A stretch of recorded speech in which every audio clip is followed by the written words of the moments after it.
At dahil mainit na ang panahon at summer na talaga, ano pang inaantay nyo?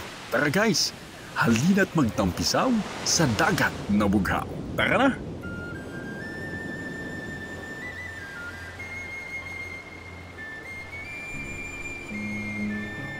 Come back. Come back. Jack. Jack and Jill. Jack and Boy. Jackpot.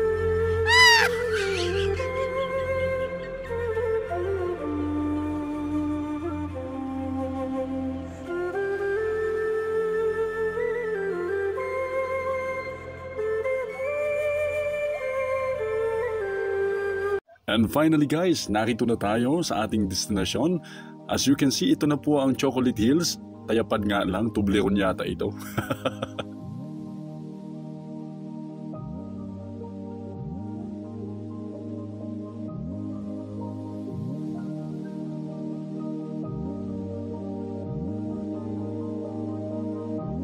Ano pa inaantay nyo? Tara na.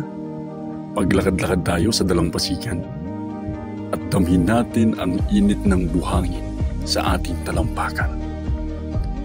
Habang nagtatampisaw ang mga batang paslit at ini-enjoy ang karagatan na kailanman ay di matatawaran ang kagandahan.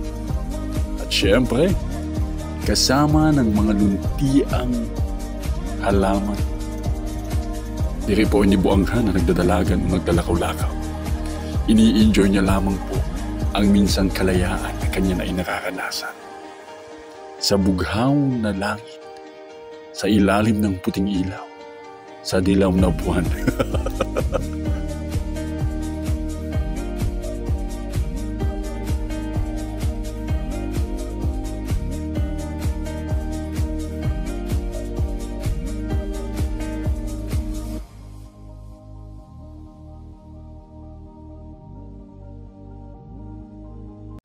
At sa tagpong ito, atin ring natunghayan ang unti-unting paglubog ng araw sa dalampasigan. Kasama ang mga taong nakikita nyo on screen. Hindi po yan mga taong badyaw. Okay? Pinapila lang po kami ng director namin.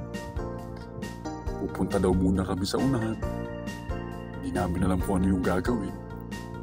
May namumulot ng bato sa dalampasigan at ihahagi sa dagat. Hindi po kami mga minero o minera. Ayan na po. Tila baga kami mag-flag ceremony muna. Magtuturo daw sa malayo.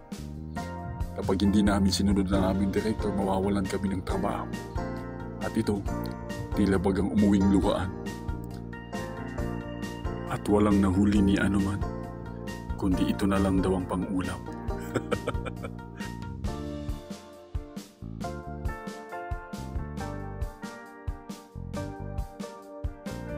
Aba, syempre, sino ba naman ang magpapahuli sa mga ganitong tagpo? At sino ba naman ang hindi mahuhumali sa ganitong senaryo na unti-unti nakikita na yung dalawang mata ang paglubog ng araw sa dalampasigan? Ito ang sunset na talagang di mo palalagpasin kapag ikaw ay nasa dagat. Sa tagpong ito, unti-unti na rin kami naghahanda dahil kami ay uuwi na. Natapos rin ng maghapon. Salamat sa Diyos dahil naging masaya ang araw na ito. Na kahit papano sa simpleng paraan, nakapag-banding ang buong pamilya. So sa muli, maraming salamat sa panunood ng vlog ni Anthony. Please follow my Facebook account, Shop ni Antonio, for more videos at marami pa tayong gagawing mga content na hindi lang katulad nito. Na talagang mamimiss nyo ang isang buhay, payak at simple sa probinsya. Hanggang sa susunod nating pagkikita, paalam!